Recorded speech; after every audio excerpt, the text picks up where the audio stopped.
Hi folks, you're with Tacitus today. Tacitus today at your Pushback channel, and thank you for joining this audio live stream. In this essay, I'd like to talk about what's a term that's been doing the rounds recently, luxury beliefs, and there's a book that covers this subject to what extent, I don't know, I haven't read this book, that's written by Professor Matthew Goodwin in the United Kingdom. So but I've been hearing it elsewhere, and so I thought I'd do a video on that. So luxury beliefs.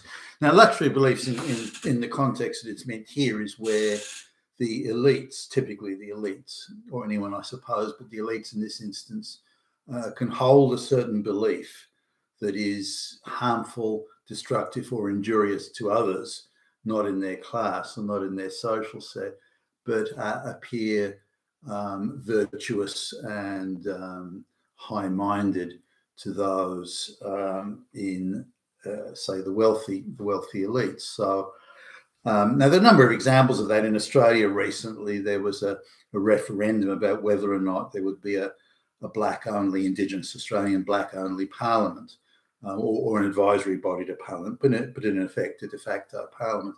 And the Australian people voted against that quite resounding. I think it was not one single state passed it, and there was, I think, 61% voted against it. I would suggest that those numbers are, I think the real numbers were higher than that. But anyway, 61%. That's still as referendums go, or referenda goes, that's a huge thing. But the wealthiest postcodes in Australia, that is where no black people live, and people, the people who live there are the wealthiest people in the nation, and they voted for this black-only parliament. And when you have a certain amount of wealth, or a certain amount of insanity, I suppose, in the case of, say, college kids or brainwashing, then you can afford to hold beliefs that are irrelevant to you in reality, other than a virtue signaling opportunity, but it could be, or most likely be, harmful to others. And this was the case here. So the wealthiest people in Australia voted yes to a black-only parliament, but no one else did. Oh, the college kids, aside from the college kids. And I want to give you an example of somebody who voted for it and thinks that it's a great idea and so on. Now, here's a lady. She's married to a very senior public servant who's been in a very senior role in the public service for quite a long time, like close on 30 years. And he's thinking about retiring sort of in the next year or two. But they live in the wealthiest, or second wealthiest postcode in Australia, and their $6 million house, their multiple $1 million investments, and their weekenders up in the mountains and down on the coast, down on the beach, and this sort of stuff. So they're quite well to do. They'd certainly be in the wealthiest 10th of 1% of the population, and a lot of that through real estate appreciation. But nonetheless, these are people who never have to worry about money. If the energy bill doubles or triples or quadruples, they don't give a fuck, because they have an income that effortlessly covers that. They've got a dog that had some malady with its liver or kidneys or something or other. I can't remember now. But so the vet, with the vet's bill and the care and the rehab, he was going to come to more than $10,000 to look after this dog. But they paid it without even blinking, and of course the average person can't do that. They wanted to do a minor modification to the exterior of one of their houses, and where they wanted to do it went over like a local council, government, sewer pipe or water pipe or something like that. So they had to put in some fairly elaborate engineering. So a budget of 2,000 that they'd expected, it turned into, again, somewhere around the 10,000 mark. Again, they spend this without even blinking. Their international vacations and so on. They rented a waterfront villa with servants and the whole business in somewhere in Europe. I think it was the Dalmatian coast or something like that, and that was gazillions of dollars, again, done without even a second's thought, and so on. So this is the sort of people. Now they're the sort of people who are voted yes, and who are constantly saying that mass migration is a good thing, and that the energy, increasing the cost of energy several times over to save the planet is quite acceptable, it's desirable, and only Nazis would say no, and only Trump voters would say no, and this sort of thing. So they've got very much quite a snobbish, if you like, class attitude to things. Not per se class, but if you agree with them, and they will only surround themselves with people that agree with them. So if one person in the group says, "Oh, did you see the latest thing that Donald Trump said about migration?" I'll go, "Oh, it's terrible. Oh, the Nazis, the fascists," and they all sort of groan and so on in absolute unison. Now, these are luxury beliefs, because none of the things that they support or purport to support, if I can use that term, affect them. So if the price of energy, electricity, goes up 3 or 4 times, they don't care. If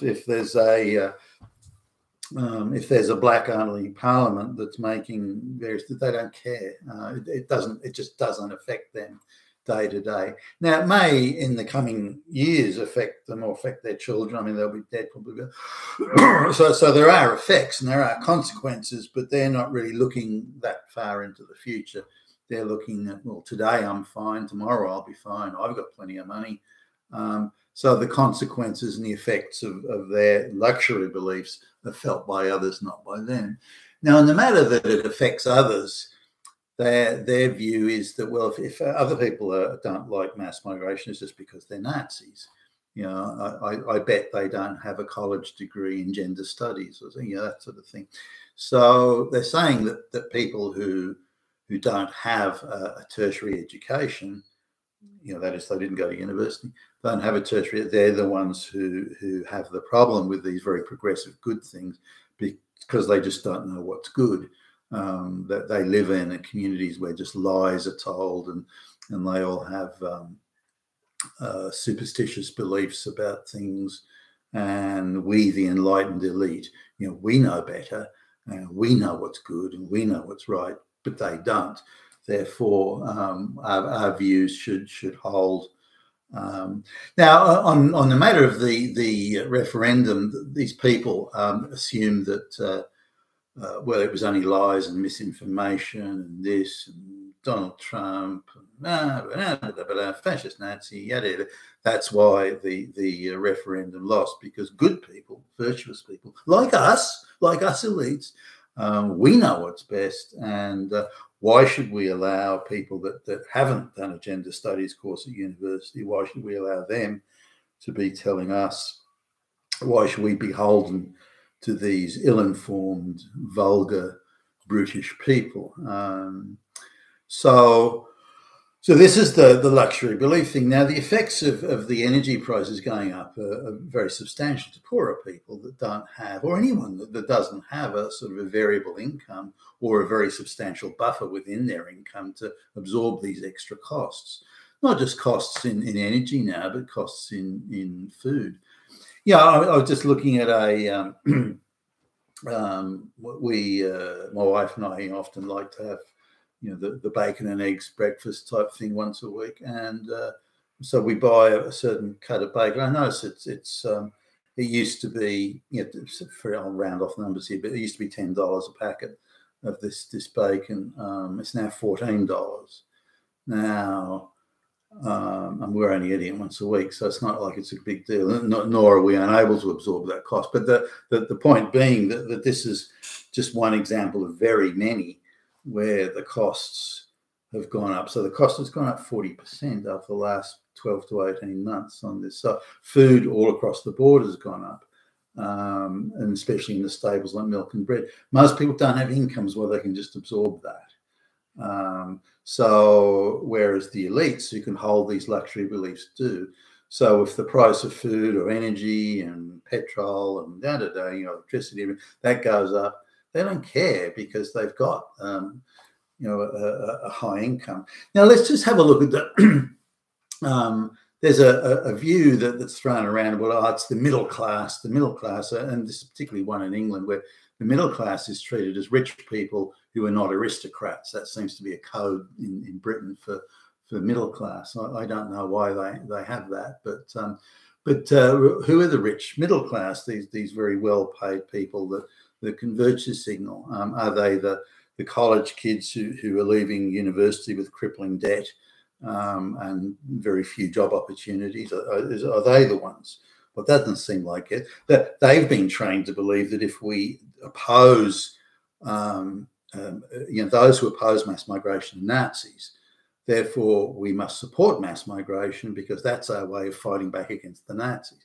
So they have this very simplistic and quite childlike view, and they're young people, but they're academics and public servants. There's some people not far away from where we live, and they're both school teachers, and they're very, very left-wing. They're prominent in the teachers' union, which is extremely left-wing. So they hold these left-wing views, even though they're not rich themselves or wealthy themselves. So they do feel the pain of increased energy costs and increased food. They do feel that pain, but they're so wedded to the belief that we must fight the Nazis. And the way to fight the Nazis is we must support mass migration because that fights Nazis. We must support green policies because that fights Nazis, and so on. So they've got this twisted, perverted view that we must do the opposite of what the Nazis do. If the Nazis want cheaper energy, if the people want cheaper energy, then that's a Nazi thing. So we have to do the opposite of what they're doing. So you get that class. But also you get, if I look at the amount of jobs in Australia, like you could just go onto any job board, and I keep a close eye on this just to see what the cutoff point is for the upper incomes and how many upper income jobs there are, how those jobs, most of those upper income jobs are for the public service or for quangos or for NGOs. 20 years ago, the top paying jobs were all private sector, or pretty much. Now you're lucky to find any private sector jobs in the top paying jobs. That's how much things have changed. The commitment to NGO globalist activism is where the best paid jobs are now. not that many of them, but they're there. So if you look at the amount of people that earn a sufficient income, this is based on what's on the job boards, that earn a sufficient income to live a middle class lifestyle. And in Australia, middle class, well, I'd call this upper middle class, but the amount of people that can participate in their income is shrinking. The entry level is really $2.5+ million Australian dollars to live in the nice house in the tree-lined street with the good schools nearby, and where you don't get gangs of unruly black youths running around defecating in the gutter and that sort of thing. That or the parks are nice and clean. There's no drug addicts shooting up or pitching tents or anything like that there. If you look at the amount of jobs that pay enough money to live that lifestyle, it's less than 2% of the people employed. Now, you can probably expand that a little bit if you get both partners that are working full-time. Then you may be able to expand that, assuming you have dual incomes. You may be able to expand that to, say, 5% of households, but that would be a very generous maximum, and that assumes no children. So this is that. So the amount of people that can have the sort of income where they can economically indulge in these luxury beliefs is shrinking very, very quickly. So many of the people that are holding these luxury beliefs actually do not have an income to support it. They simply believe they're fighting back against Nazis, or have been brainwashed to think of it. Or the college kids. If you're a college kid that's got a $50,000, $60,000, $100,000 debt, there are very, very few jobs out there at all, let alone for young people, that will pay anywhere near the amount of money you're going to need to pay that off, get married, buy a house, have children, assuming that's your objective. There's very few jobs that now will deliver that. There used to be many more jobs, but there are very few now, and the pool is shrinking, quite dramatically. Now, there's two reasons for that. There are fewer jobs and a much higher cost of living. So there are two factors combining for that. But coming back to the luxury belief thing, that it's this idea of having destructive beliefs, virtue signaling to you, but destructive to everyone else, that you're immune to. You're immune to the consequences of mass immigration, because the majority of mass immigration is illiterate peasants from the third world. There's a tiny proportion of wealthy people from the third world that are actually moving to the West, to Australia. Sure, they'll buy homes here as bolt holes if things go bad in the shithole that they're from, or something like that. But they're not moving in. And if they do, I was in having lunch with some people in an area, a very well-to-do area. They've got their $5 million house and everything, and a rich Chinese Communist Party general dude has bought a house like 2 or 3 houses down the road, paid absolute premium top dollar for it. And he's installed his Chinese servants and all the other bits and pieces there, but they're very quiet. They keep to themselves. They're very very well behaved and and so on. So that's pretty seamless. But those wealthy elites that do that are a tiny proportion of the total. The biggest import of people from the third world into the West are illiterate peasants, the taxi drivers, the floor sweepers, the burger flippers, and so on. They're or the people that are dependent on welfare. They're not the folks that are going to be the scientists and the engineers and the rocket scientists and whatnot. So I just wanted this luxury beliefs thing, that there is quite a small elite. Australia-wide, I'd be surprised if it was more than a few 100,000, not even that. A lot of those have inherited their wealth as well. They're not earning it. Or they're socialite flunkies that are given cozy, well-paying, prestigious jobs by, say, the financial sector, the BlackRocks and the like, or given well-paid consulting jobs through the back door in the public service. There's quite a few of those. So they're the ones. But when you actually sit down and talk to them, as I do, and they've really got no cognizance. They've got no comprehension of what they're saying. They're saying it. They're holding these. They're not even beliefs. They're sort of utterances or assertions that it is virtuous to say, I support black lesbian mass migration. It is virtuous to say that. So I say that because then it's a demonstration of my virtue. But they can say these things without having, they're like a child. They don't have to deal with any of the consequences of it. How would you like it if you couldn't buy a house or sell the house because this black-only Parliament said that you couldn't? Would you like that? How would that? I haven't asked that question, by the way, but questions along those lines, and they sort of say, well, that won't happen. It won't happen to me. That's a problem for other people. And this very careless attitude of, well, that's a problem for other people. Well, they're Trump supporters anyway. Who cares about them? And that type of thing. There's a certain seething almost contempt that if they are forced in any way to think about the consequences, the negative consequences that others may suffer from, for example, mass migration or green policies and that sort of stuff, then they immediately switch to, well, those people are just shit anyway. Why would I care about them? They're just Nazis. They're just being led by Hitler. So so I don't have to care about what they think. But they're your fellow citizens. Well, I don't care. They follow Hitler. I don't. Yeah, that type of attitude. You've been with Tastus today, your Pushback channel. Thank you for listening.